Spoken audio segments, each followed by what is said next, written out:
Come, little children, I'll take thee away into a land of enchantment. Come, little children, the time's come to play here in my garden of shadows.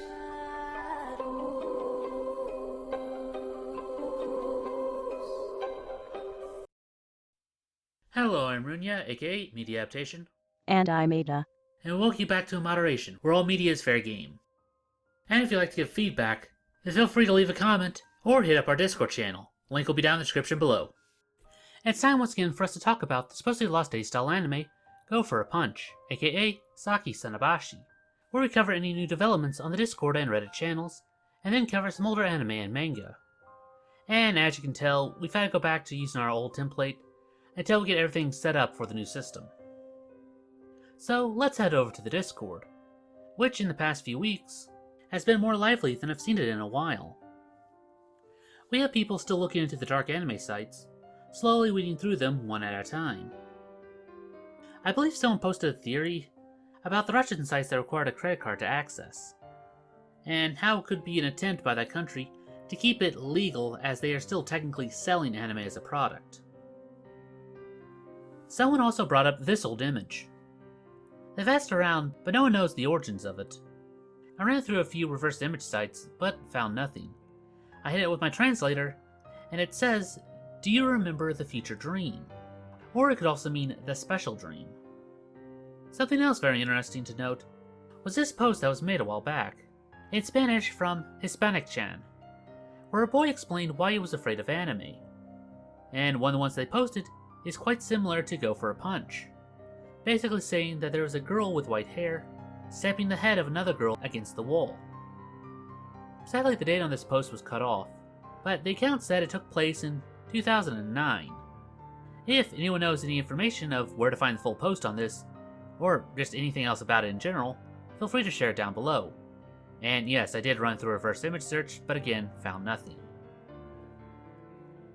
Over on the Reddit, we have someone asking about if one of Hanako's animes could be related to Saki, to which we covered all of her movies in the past, and have seen most of her animes as well, and I don't believe any of them went that dark. Someone else made a post bad-mouthing Saki OP, which is always nice to see. There was also a post about someone who found an AMV on one of the dark anime sites, but people say that the clips in question were from the animes Linear and Stainless Night. And the final post there of interest is someone else putting some links to some more dark anime sites. So now over to the other Reddit, and yeah, this post pretty much sums it up. Well, it's no longer abandoned like we saw last time. There is a few posts echoing some of the topics that we already covered, which is always nice to see someone there at least trying. There are still a few trolls, but it's much better than what it was. And also some fan art. So we'll go ahead and post all of them right here. Again, I'll try and get the right usernames with them, but again, if I mess up, then feel free to correct me down in the comments below.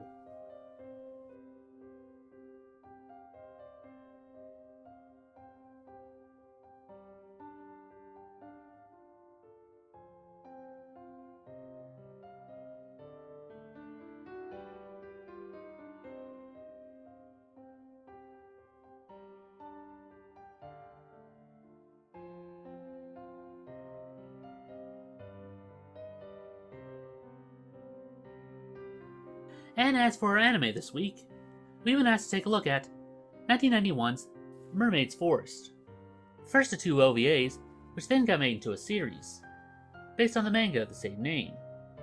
The story feels like it was set after the events of it, or at least that's the feeling that I get from it, since the lack of explanation on certain events. It's based on an older story about if you eat the flesh of a mermaid, then you'll live forever. You recall that we covered a manga that had a very similar concept a while back. We'll go ahead and put up the link up on the card in case you want to see it. Here, it's another take on the same legend, but there's a lot of asterisks attached to that statement, as we get a flashback with a group of sailors catching and killing one. But everyone else who ate it either died from poison or turned into a monster. the main part of the story focuses on our only survivor of that, and after decades later, finally finds another immortal, and helps her learn the ropes. Our conflict comes with our B-plot, as a twin sister gets sick, and modern medicine can't stop it. So her sister gives her mermaid's blood, as she didn't have any access to the flesh.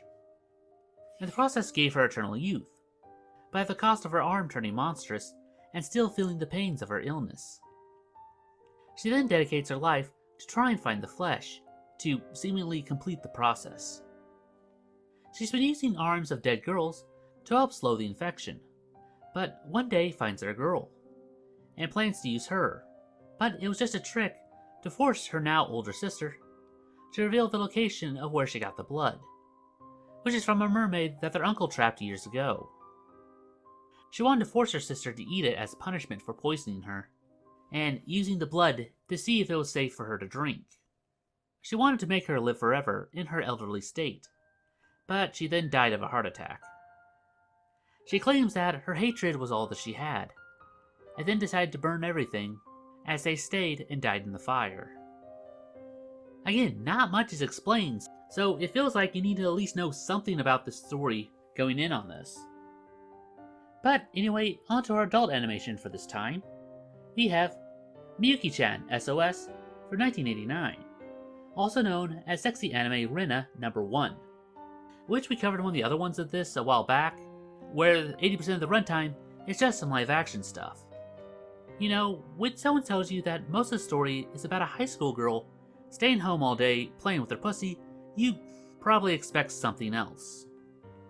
But once we get to our last part, things start to get weird, as her animal turns into a yellow dick with legs, and then they get transported to an alien spaceship.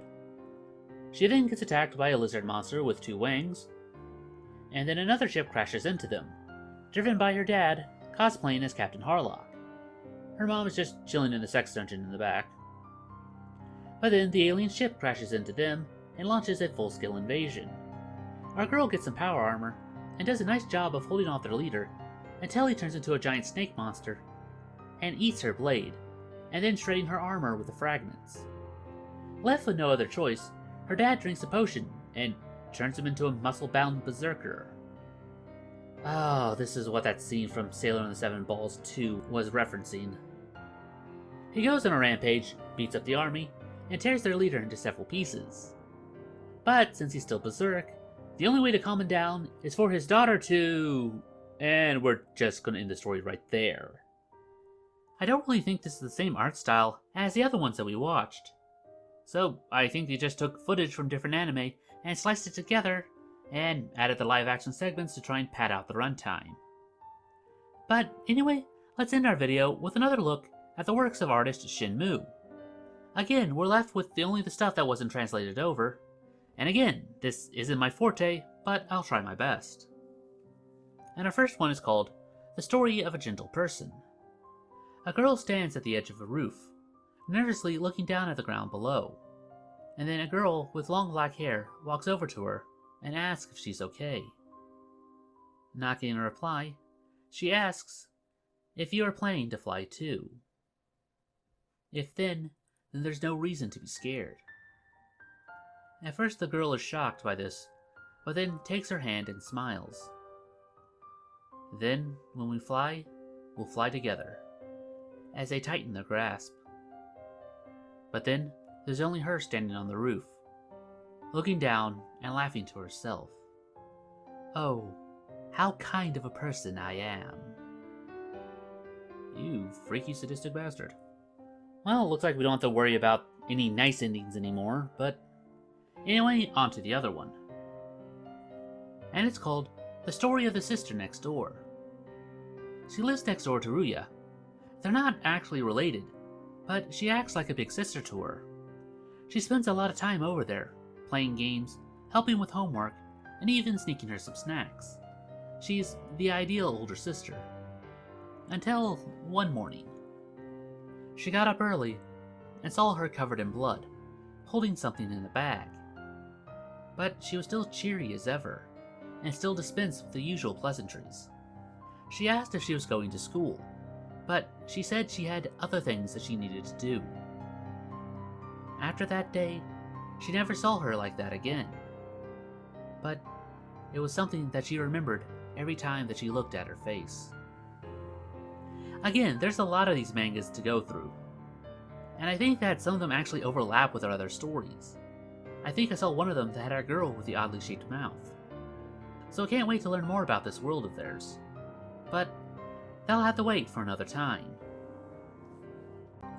And that about does it for this video. If you have any other ideas like seeing made to a video, then please post it down in the comments below, and we'll add it to our next viewer request week. It's now time for the part of the show where we ask you to help us appease the YouTube algorithm by dropping a like, share, or comment. It helps out much more than you'd think. And if you haven't subscribed yet, then it's very much appreciated. And if you'd like to support this channel, then please visit our Patreon. Link will be down in the description below.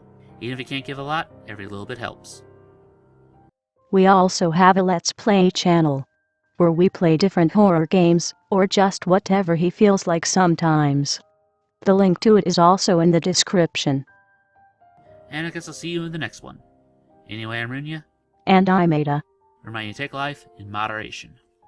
Weep not, poor children, for life is this way, murdering beauty and passion.